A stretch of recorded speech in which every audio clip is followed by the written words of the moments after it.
Welcome to Onslow County Today. I'm your host, Lisa Whitman-Grice, and this episode of Onslow County Today is definitely going to put you in the holiday spirit. We'll be talking with Lisa Rayburn about making holiday pies. We're also going to be visiting with our friends from Elder Cheer. And finally, we're going to make sure that you don't get the flu during this holiday season. Thanks so much for visiting us for this edition of Onslow County Today.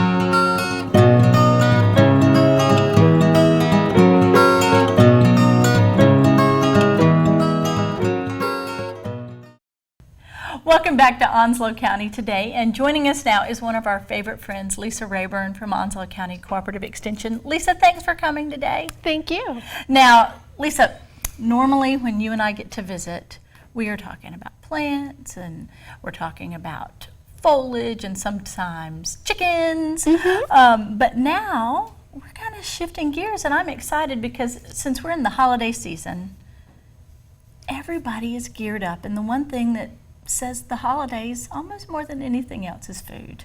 Absolutely. And people might wonder, well, why is the horticulture agent talking about pies? But it's a real natural connection. It actually is. You know, Robin Seitz, our family and consumer science agent, and I have paired up to do a series of classes where we go from growing food to how to use it in the kitchen. And so if somebody's growing fruit in particular, what better way to use it, especially around the holiday season, than in a pie? Well, you know, there's a lot of conversation, and we all are reading about it, you know, this whole idea of from field or farm to fork or table, and you've really done that for us. Yes. You've brought it to us. So we're going to take the mystery out of pies, which I think, for me, is one of the most intimidating things to bake. I think it really is, even though pies are actually more forgiving than a lot of people think they are, if we hold on to a couple of key concepts. Okay, so let's get started. Step one. The crust. The hard part. Right, okay. And that's probably the part that intimidates people the most. Okay. And there are a couple of real keys to making a good crust, and that's making sure that your fat, whatever you choose to use, is really cold. Okay, all right. I like to use a combination of butter and lard. Because really, this is a low-calorie pie. Yeah. Yeah, it's a health food, people. You know, pies aren't something we do all the time. Right. So I have gone through phases trying to make whole wheat pie crusts and low-fat pie crusts. And, you know, this is Thanksgiving, the holidays, just go ahead. Now's the time to go for it. Okay. If you want to go really local, we do have some local pork producers who can provide you with local lard. Okay. And so your farmers markets are a place to look if you want to go with local lard. Okay. If you don't prefer to use lard, you could certainly use a vegetable shortening as well. I like the combination because the butter gives you that flavor, and then the lard or the shortening gives you that really wonderful flaky texture. All right. That we're looking for. So this is a combination of lard and butter for your fat base. And then what's the next step? The rest of it's just flour, a little bit of salt, and I like to put a little bit of sugar in my fruit pie crust, not more than a tablespoon. It helps your crust to really get that golden color to it, and it gives it just a little bit more sweetness, which is nice in a fruit pie.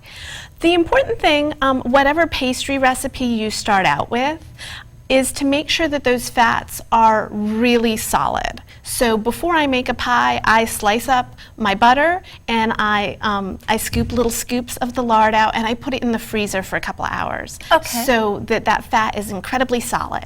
And we want that because our goal to a flaky pie crust is to get little layers or shards of fat in there between the layers of flour. All and right. that's what gives you all those little crispy bits that kind of shatter when you put your fork into it. And so instead of it being that layer of dough that you can sometimes get. This really has that, like you said, that lightness to it. Yep, lots of structure.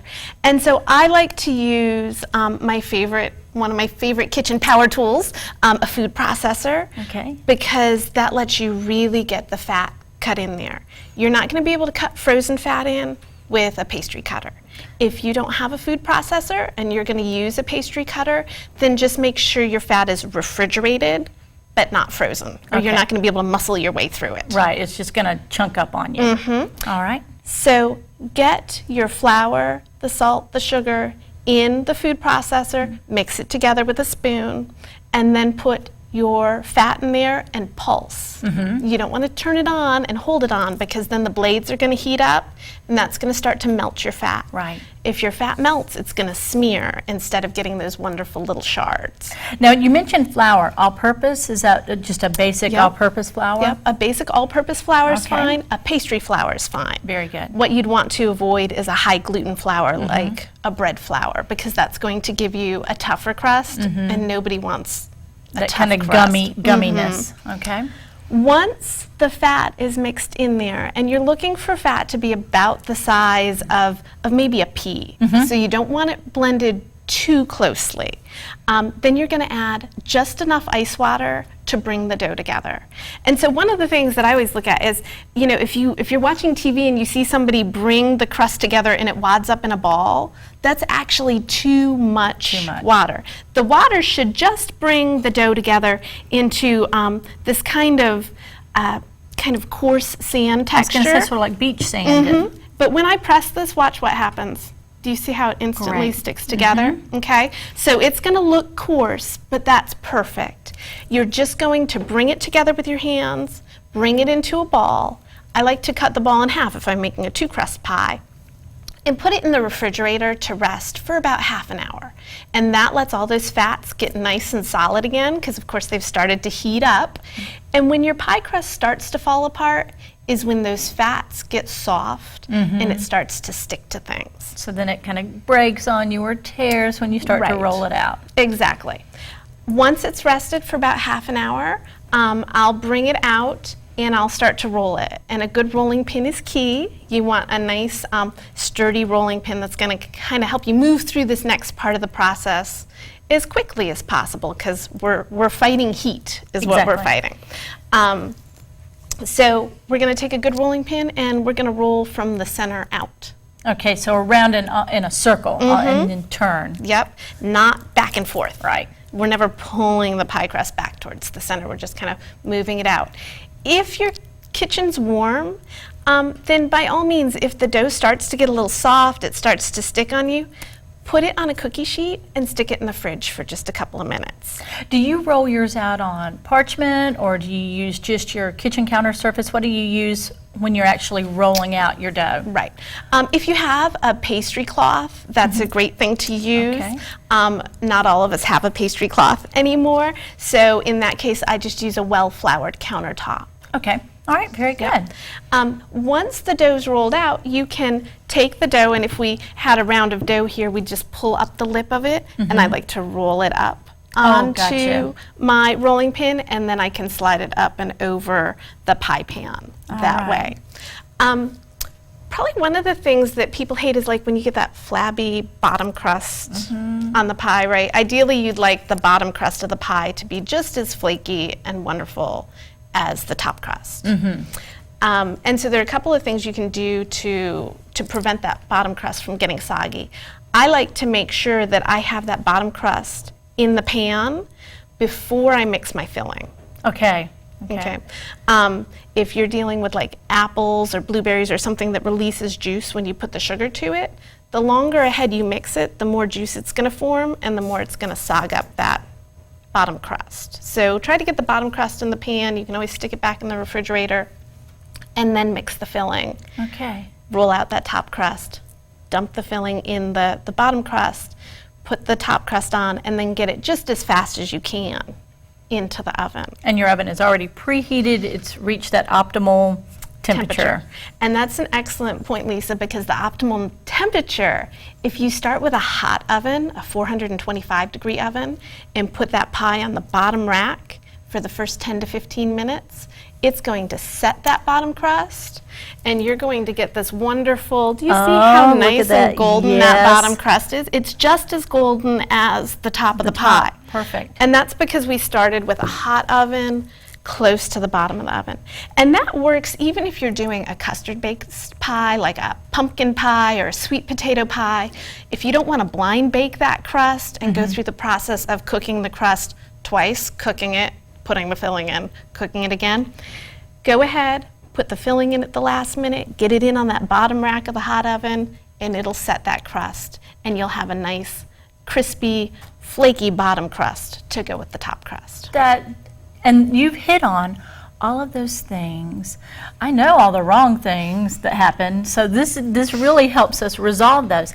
Now, I noticed you've kind of just put some really pretty decorative cuts across the top. Some people use pie birds. Talk a little bit about the importance of venting. You get that top crust on, you get it sealed up well. So you're going to want to vent the top of the crust, and I'm not that artsy, so I typically just put a couple cuts in there. Right. If you're somebody who's more artistic, you could certainly use like a cookie cutter to cut out a decorative leaf shape or whatever shape you want.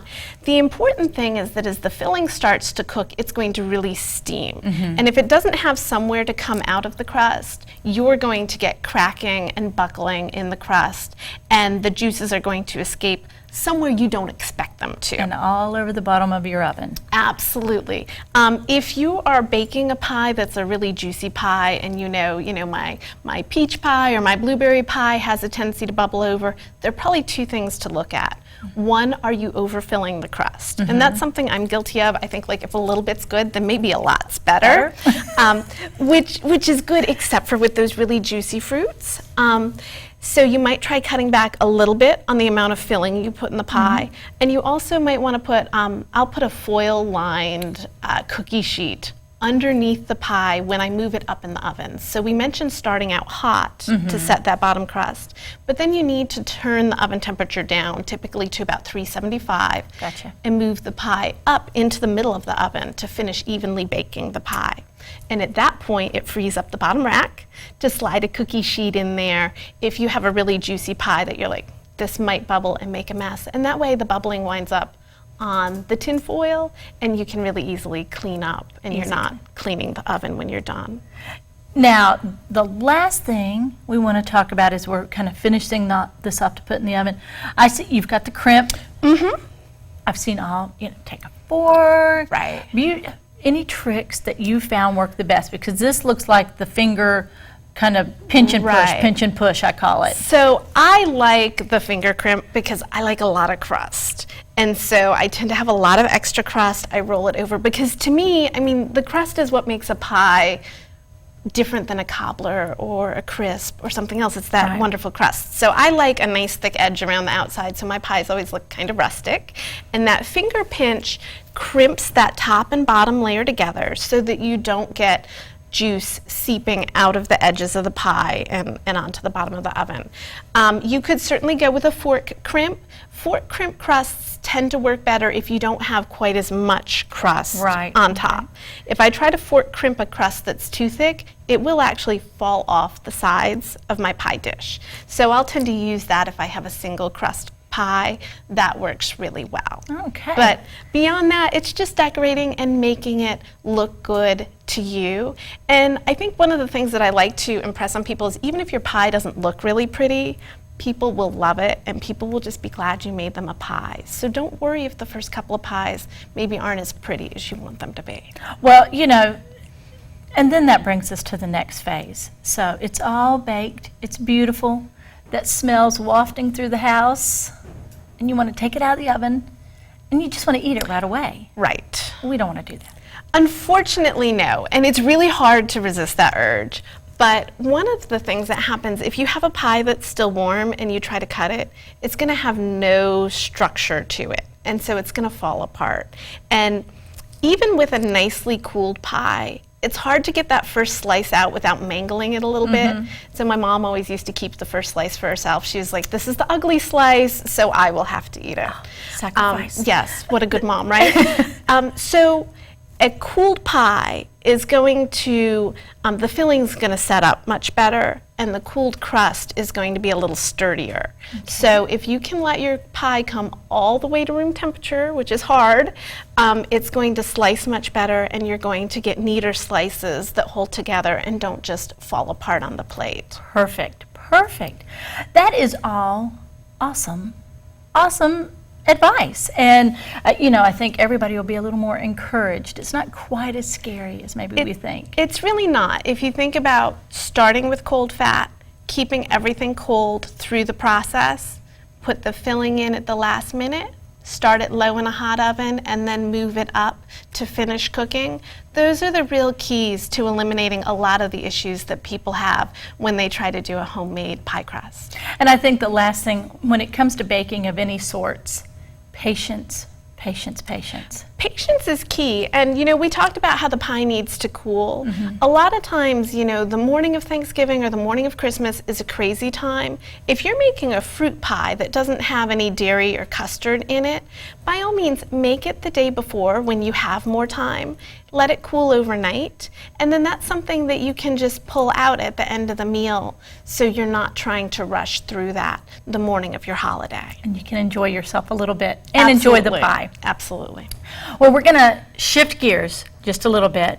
And this really smells awesome, so that's really hard. But we're going to shift gears, and we're going to talk a little bit about your role as horticulture agent, right? Because the other thing that comes with the holidays are all kinds of wonderful plants. We're all going to go and talk to 4-H and get our beautiful wreath to decorate our house. We're going to have our trees, but also people may gift us plants. It's a really common gift. Maybe you're going to get a poinsettia. Maybe you're going to get a Christmas cactus. And amaryllis. Amaryllis, which then, again, patience, making sure that it blooms exactly when it's supposed to. But the challenge is, after the holidays, and even during the holidays when we've got our heat on and so many people coming and going, how do we keep them pretty? Right. So most of these plants that we have around the holidays, poinsettias, Christmas cactus, amaryllis, these are plants that actually thrive in a humid tropical environment. In our houses are anything but humid. If you have, we tend to live in that area where either the air conditioner or the heat's running. At Thanksgiving. It's one or the other. And we may go from one to the other in the same day some days. Those sorts of heating units, air conditioning units pull moisture out of the air. So that's a challenge for these plants. Make sure that you situate them well away from the drafts of your vents. So don't put it near the air conditioner vent, don't put it near the heater vent. If it's particularly cold outside, don't place it where it's going to get a draft from the door. If it's getting 50-degree air as people come in and out the door, that's not going to be desirable for these tropical plants either.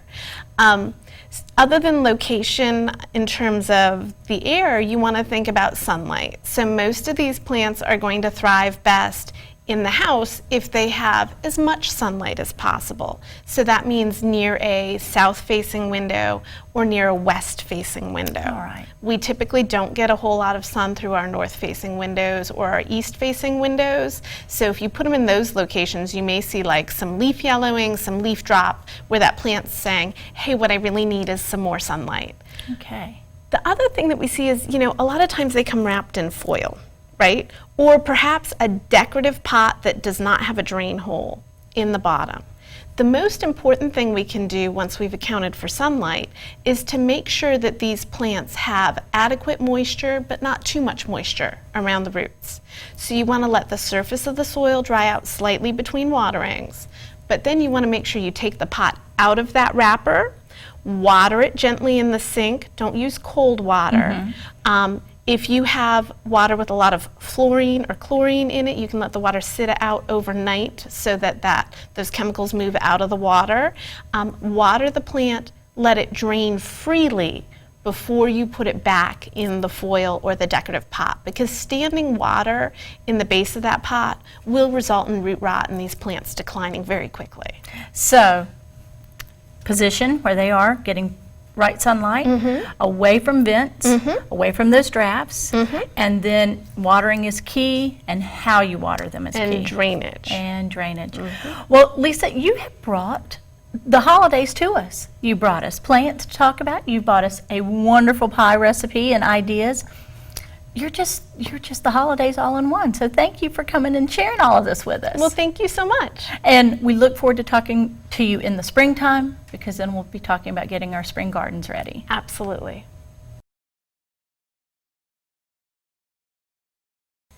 Welcome back to Onslow County Today, and continuing with our holiday theme, we have our wonderful folks here to share with us about elder cheer.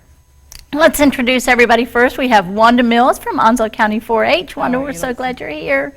Kelly Abma, also from Onslow County 4-H, and Daniel Willis, also from Onslow County, but the Department of Social Services. Yes. All right, you guys, we've done this. Daniel, what did we say, 3 years in a row? I think this is the fourth for me, yeah. Hard to believe. And this is just always one of my favorite segments, because elder cheer is about multi-generations. It's about coming together, and it's about helping those in our community who we don't oftentimes get to share with on a regular basis. So Wanda, first talk to us a little bit about the elder cheer program. Well, the Elder Cheer program is designed to help senior population here in our county. We help the people in the rest homes, stay at home, inbound elderly, and people that may just may need a little extra care during the holiday season. Now, Daniel, I know that this is a population that you work with on a daily basis. Yes. Tell us a little bit about the folks who you do get to serve, and then we're going to talk about what this Elder Cheer program means to them. Okay, Elder Cheer was started in 1997 primarily to work with those folks who live in our assisted living facilities. And currently we have around 270 residents throughout our county. And basically those are folks who, most of them get their money to be able to be in the facility through Medicaid. And that leaves them $66 per month for spending money, basically to pay for anything that they would need, including their prescriptions. So as you can imagine, there's not a lot left over after they use that money for those kind of items. So Elder Cheer just was created to gather items throughout the community to help support those folks, especially around Christmas. Now, Kelly, one of the great things about this partnership, it is really taking our young folks, our students who are involved with the 4-H program, and really teaching them how important it is to give back and making that connection. Tell us a little bit about the energy of your kids and what they do with 4-H and what Elder Cheer means to them. All of our clubs are really excited to participate, including our after-school clubs, where they make the boxes and tins and bags and stuff like that for all of the items to go into. Some of them raise donations and money within their school so that they can donate it to the program. And then we have our club members too that come out the day of and help stuff the baskets, and it's just high energy. It's like Santa's workshop in Yes. there on that day.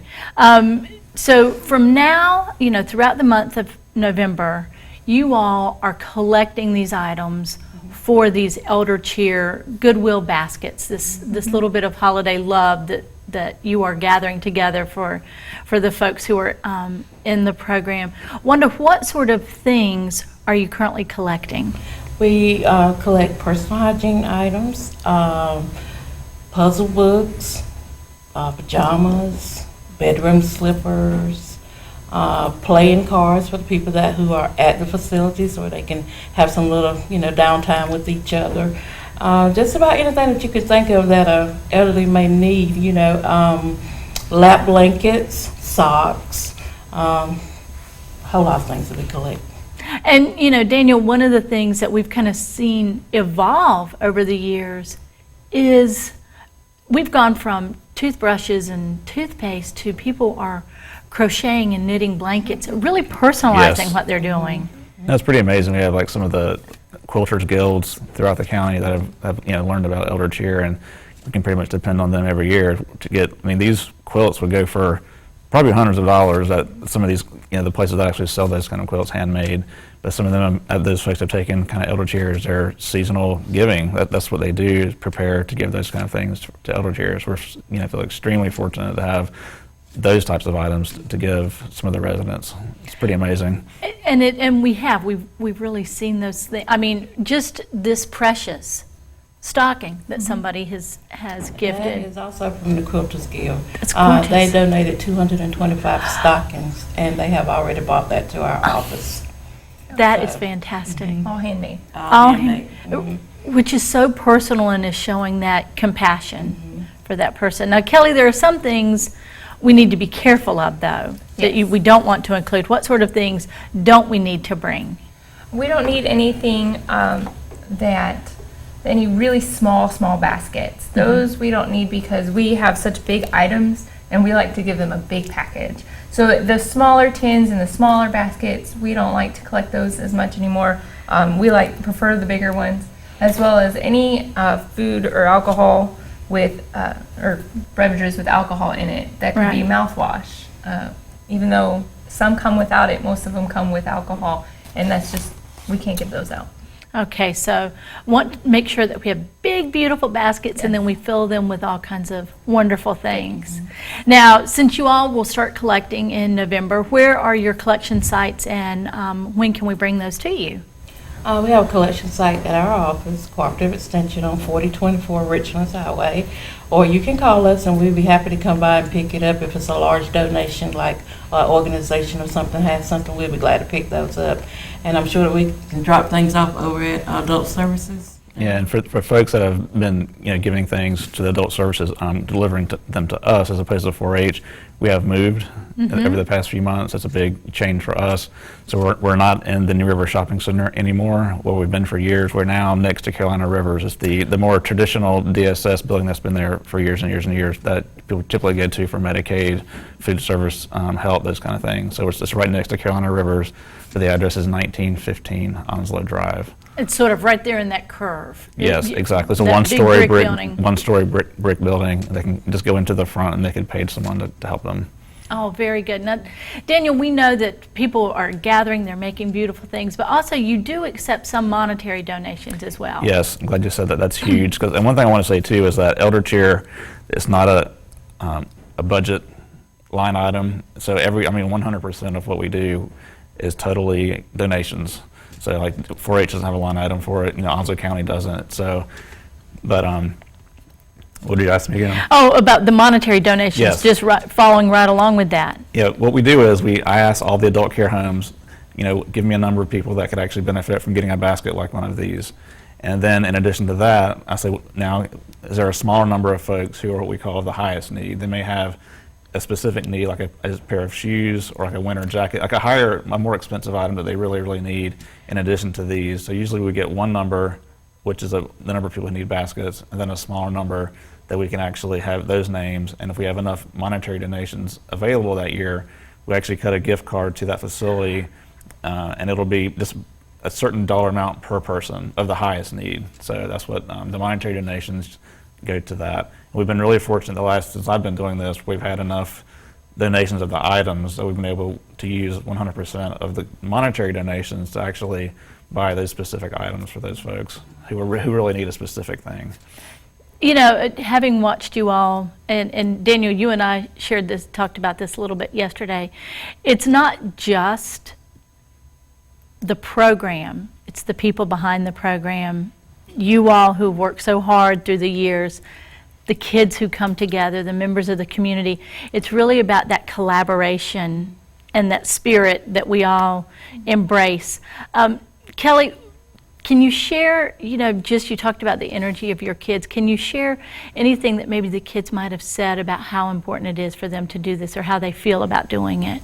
Oh, they love it, absolutely. Every year it's talked about for months following the event get together. They take pictures while they're there, they post them everywhere. They really let the community know that they're there to help and they want to help, which is a big difference that they look to make in the community. I wanted to share one thing too. We had something really neat last year. We had a classroom, elementary school classroom, that actually they decided to pick Elder Cheer as their donation thing for the year. So in addition to them as a classroom collecting items and donating them, they actually came out and did a choral presentation. They just sang Christmas carols for about 20 minutes in the lobby of one of the adult care homes. And that was something that, since the last 4 years, I've never had seen a class pick elder cheer as their donation for the year, but not actually go out and do a little, choral Christmas song for the residents. And that was just pretty amazing to see. Children come into an adult care home, and the residents loved it. Of course, it was pretty cool.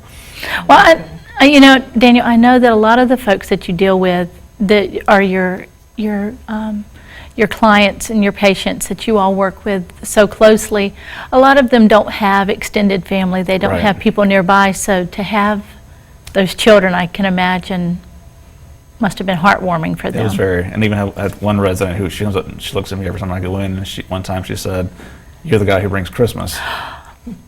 And of course, it's not me. It's hundreds of people throughout the community who, they don't get to, Kelly and Wanda don't get to deliver, but they just see me as like the person who actually brings them in, brings it in every year.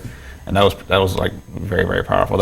And she sees me there, not just doing elder cheer, I'm there all the time doing other things, but that's the one thing that she caught, that she, caught, was that I was one who brings Christmas. Makes a difference. Well, you all are making a wonderful difference in the community, and thank you for bringing Christmas, and thank you for having your 4-Hers bring Christmas to those members of our community and making it a little more merry and bright for them. Thank you all so much. Thanks for letting us have time to be on G10. Thank you for having us. Thank you. Welcome back to Onslow County Today, and joining us now is Jake Farnsworth with the Onslow County Health Department. Jake, we're so glad you're here. Welcome. Hi, I'm glad to be here as well. Now, Jake, we're going to talk about something that nobody really wants to think about. We've talked about pies today, we've talked about elder cheer, but you're here to talk about the flu. That's right, we got to talk about the flu. It's because it's kind of an inevitability Right. that it'll be here, but we want to be prepared. So the first thing we want to talk about is, let's define the flu. We always hear about it, but oftentimes people think, oh, I've just got a cold. Or maybe they've just got a cold, but they say, oh, I've got the flu. I think I'm just going to, keel over here. Right. So let's define what makes the flu the flu. Yeah, well, the flu is a influenza virus, a respiratory virus that attacks your respiratory system. So that's where the infection takes place, and it causes a myriad of symptoms that we have defined as flu-like symptoms. Typically cough, fever, headaches, body aches, extreme fatigue. And so there are some defining symptoms that really do separate it from just having a common cold, not as much just runny nose as you would have with a cold. And really figuring out if you have the flu or not really can only be determined by diagnostic tools. Now, the thing is, we want to prevent it. We don't want to get it. And Right. that's why you're here. So the first thing we all need to keep in mind is we need to get vaccinated. And the Onslow County Health Department is making that really pretty easy for us all. Tell us how we're going to prevent getting the flu. Yeah, so prevention, the number one thing is to get vaccinated. This is an illness that causes a lot of disease. It's a big healthcare burden on the nation every year, and we have a vaccine for it. So we need to get vaccinated. Everyone needs to get vaccinated. And at the Onslow County Health Department, we've really opened our hours wide open Monday to Friday from 8 o'clock to 4 o'clock, and it's completely walk-in, so you don't have to make an appointment. We have vaccine available for those who are uninsured, with Medicaid and any kind of major type form of insurance. Now, when the vaccine that you have available, just the inoculation, or do you also have the mist available? We have the injectionable type, and flu mist should be coming. So Okay. it's not here yet. I would just encourage to call in maybe before you come to check on the availability of the flu mist. Now, there are people who we really want to make sure are vaccinated because they have high-risk situations, and really, although we should all be vaccinated, there are those who the flu can actually be much more dangerous for. And share with us who that is. Yeah, like you said, the main message is anyone 6 months and older needs the flu vaccine. I mean, none of us want to get the flu, but there are those, like you said, that are at higher risk for the influenza virus causing complications because of their other chronic illnesses or morbidities, something like diabetes or COPD, heart problems, asthmatic, any kind of respiratory illness is going to make you more prone to having more complications if you were to contract the flu. And the other thing is that, when we say that we need to get vaccinated, there are still those folks out there who might say, oh, no, not going to get the flu vaccine because I'm just going to get the flu. It's going to give me the flu. Mm-hmm. And we know that that's not the situation. Right, yeah. And that is biologically impossible. The flu strains that are in the vaccine are completely killed. And so it's a dead virus for the injectable type. And therefore, it's impossible for the virus to replicate within your body once you're inoculated. What can happen and what people sometimes confuse is that it does take, for most vaccines in general, about 2 weeks to build up immunity. So it's there is a coincidence that could happen that you could be exposed to the flu virus right after you just got vaccinated, and now you have the flu before you were able to build up antibodies. Also, receiving vaccines in themselves have side effects that sometimes can mimic flu-like symptoms.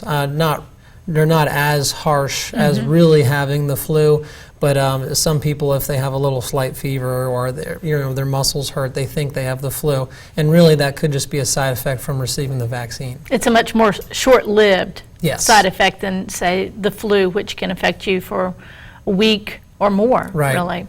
Now, we've talked about getting the vaccine and how the health department has made it so easy for us, really making it available, making it, you're going to file all those insurances that might be necessary or for those who are not insured in that capacity. But there are other things that we can do, too, to just help prevent the spread of the flu.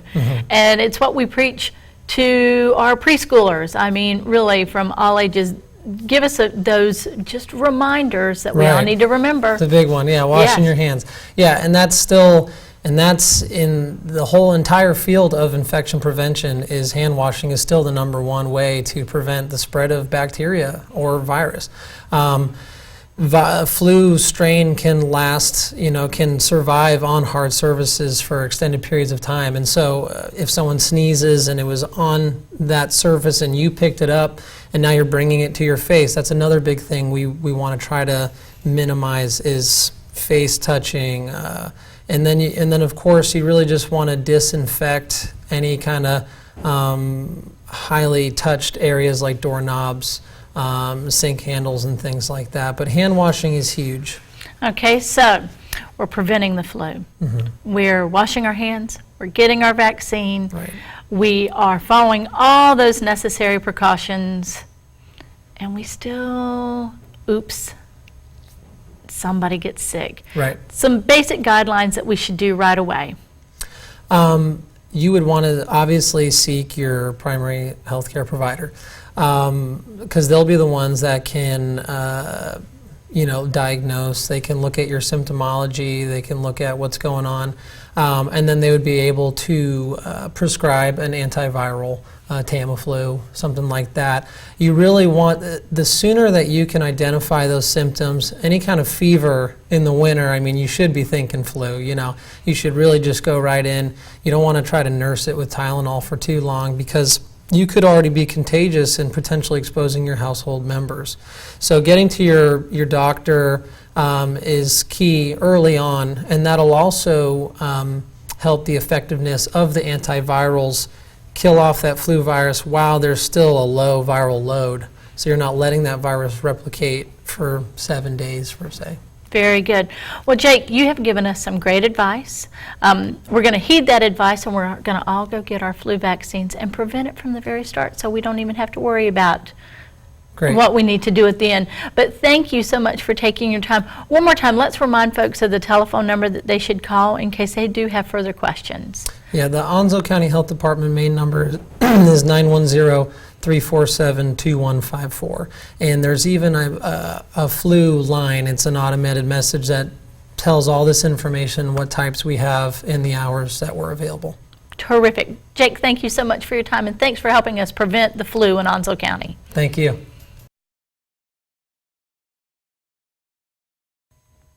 As always, we thank you for visiting us for Onslow County today, and a special thank you to our guests, Lisa Rayburn, Wanda Mills, Kelly Abma, Daniel Willis, and Jake Farnsworth, all for bringing us wonderful information. Fall is in the air, the holidays are here, and it's a great time to get out and explore your Onslow County today.